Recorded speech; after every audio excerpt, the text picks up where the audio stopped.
A real revolução. Qualquer crise é sempre nova. Portanto, para compreendê-la, a mente precisa estar sempre fresca, clara, suave em sua busca. Acredito que a maioria de nós reconhece a urgência de uma revolução interior. E essa é a única maneira de conseguir uma mudança radical no que é exterior, na sociedade. Esse é o problema que preocupa a todos os que têm sérias intenções. Como produzir na sociedade uma mudança radical, fundamental? Eis o nosso problema.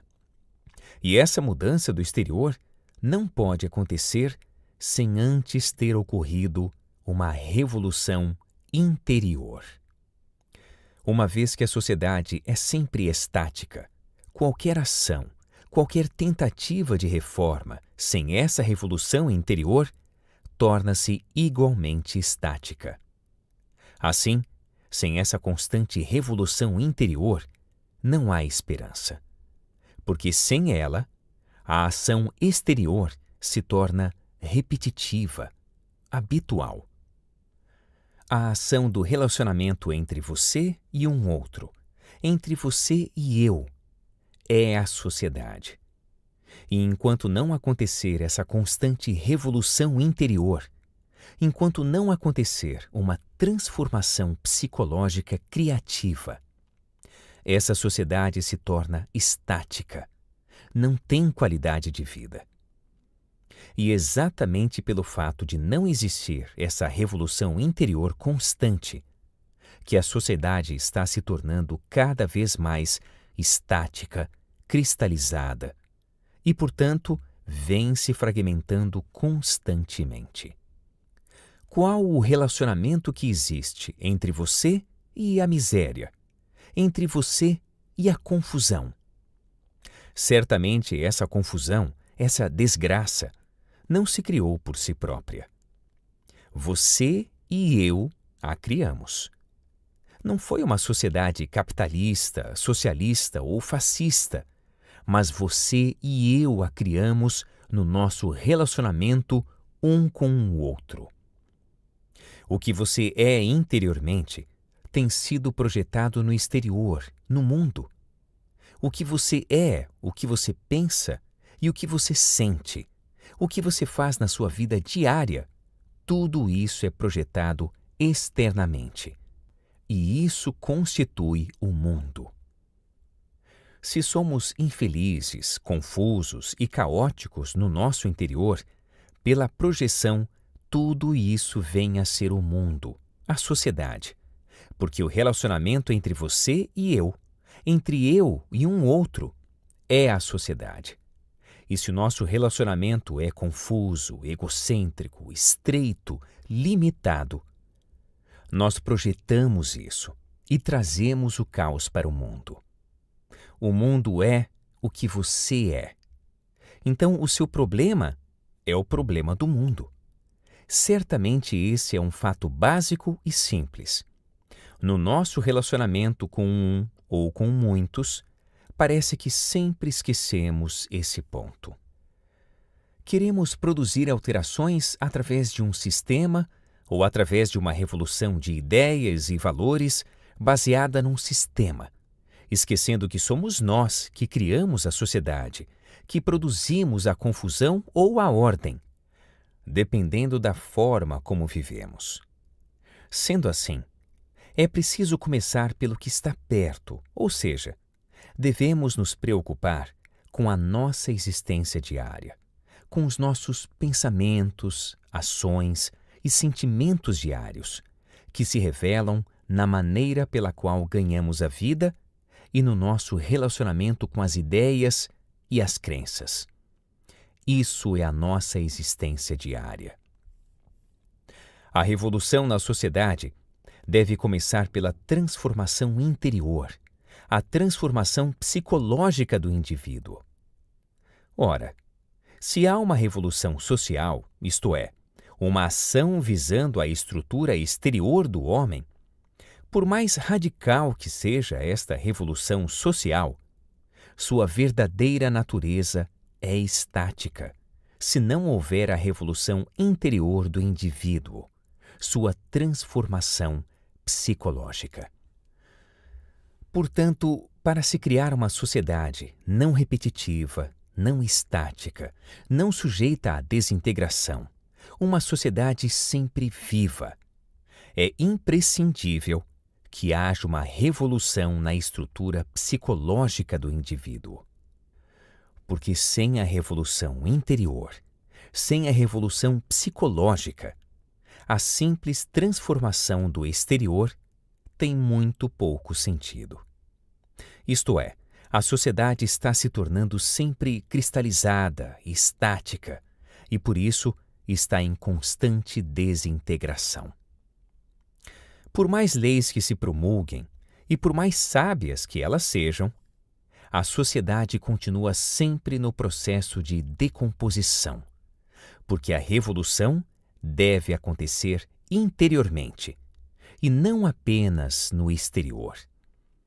Acho importante que se compreenda isso em vez de saltarmos por cima. Se as relações entre os indivíduos, que é a sociedade, não resultarem da revolução interior, nesse caso, a estrutura social, uma vez que é estática, absorve o indivíduo e o torna estático, repetitivo.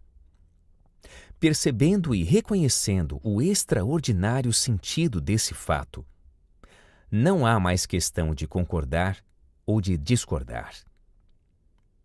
O fato é que a sociedade está sempre se cristalizando e absorvendo o indivíduo, e que a revolução constante, a revolução criadora, só pode acontecer no indivíduo, e não na sociedade, no exterior. Por que a sociedade está entrando em colapso, desmoronando? O que está acontecendo? Uma das razões fundamentais é que o indivíduo, que é você, sim, você, deixou de ser criativo. Deixe-me explicar o que quero dizer. Você e eu nos tornamos imitadores. Estamos copiando, interior e exteriormente. Exteriormente, quando aprendemos uma técnica, quando nos comunicamos uns com os outros no nível verbal, naturalmente tem que haver certo grau de imitação ou de cópia. Por exemplo, eu copio palavras para aprender a me comunicar. Para me tornar um engenheiro, preciso inicialmente aprender as técnicas. Eu preciso naturalmente usar a técnica para construir uma ponte. Deve haver certa dose de imitação e de cópia nas técnicas exteriores. Mas quando existe imitação interior, psicológica, nesse caso, certamente deixamos de ser criativos. Nossa educação, nossa estrutura social, nossa chamada vida religiosa, todas elas se baseiam na imitação. Eu dou um exemplo. Eu me encaixo em determinada fórmula social ou religiosa. Nesse caso, eu deixei de ser um indivíduo real. Psicologicamente, eu me tornei uma simples máquina repetidora com certas respostas condicionadas, sejam elas budistas, cristãs, hindus, alemãs ou inglesas. Nossas respostas são condicionadas de acordo com o padrão da sociedade, seja ela oriental, ocidental, religiosa ou materialista. Assim, uma das causas fundamentais da desintegração da sociedade é a imitação. E um dos agentes desintegradores é o líder, cuja verdadeira essência é a imitação. Para que possamos compreender a natureza da sociedade em desintegração, não será importante indagar se eu e você, se o indivíduo, pode ser criativo. Podemos perceber que quando existe imitação, existe desintegração. Quando existe autoridade psicológica, existe cópia. E já que toda a nossa constituição mental e psicológica se baseia na autoridade, para que possamos nos tornar criativos, é preciso que nos libertemos da autoridade psicológica. Nos momentos de maior criatividade, naqueles momentos realmente felizes de interesse vital, não existe o senso de repetição e não sentimos que estamos copiando.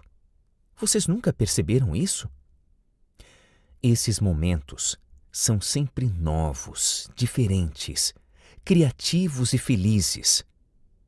E assim, vemos que uma das causas fundamentais da desintegração da sociedade é a cópia e a adoração da autoridade psicológica.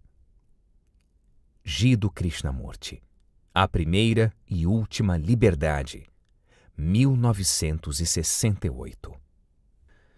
O medo é a própria natureza do eu, porque o eu se vê continuamente ameaçado de diferentes maneiras, principalmente nas grandes crises. E como vivemos cheios de medo e não encontramos outra solução, fugimos por caminhos diversos ou corremos para os líderes políticos ou religiosos. Este problema não pode ser resolvido por nenhum líder e por nenhum dogma. Não há exército, nação ou ideia que possa trazer paz ao mundo. Quando cada um de nós for capaz de compreender a si mesmo como um processo total, não meramente o problema econômico ou o problema das massas, mas o processo integral de nós mesmos como indivíduos. Então, na compreensão desses processos, surgirá a paz. Só assim poderá haver segurança. Se pusermos, porém, em primeiro lugar a segurança, se a consideramos como coisa mais importante da vida, nesse caso, nunca haverá paz, só escuridão e temor. Jiddu Krishnamurti. Conferências realizadas em Nova York, Estados Unidos, em 22 de maio de 1954. Estamos nos defrontando com uma tremenda crise. Uma crise que os políticos jamais podem solucionar porque eles são incapazes de lidar com o que está acontecendo. Estão programados para pensar de um determinado modo. Nem os cientistas podem compreender ou solucionar a crise. Nem o mundo dos negócios, o mundo do dinheiro. O momento crítico, a decisão perceptiva, o desafio, não está na política, na religião, no mundo científico.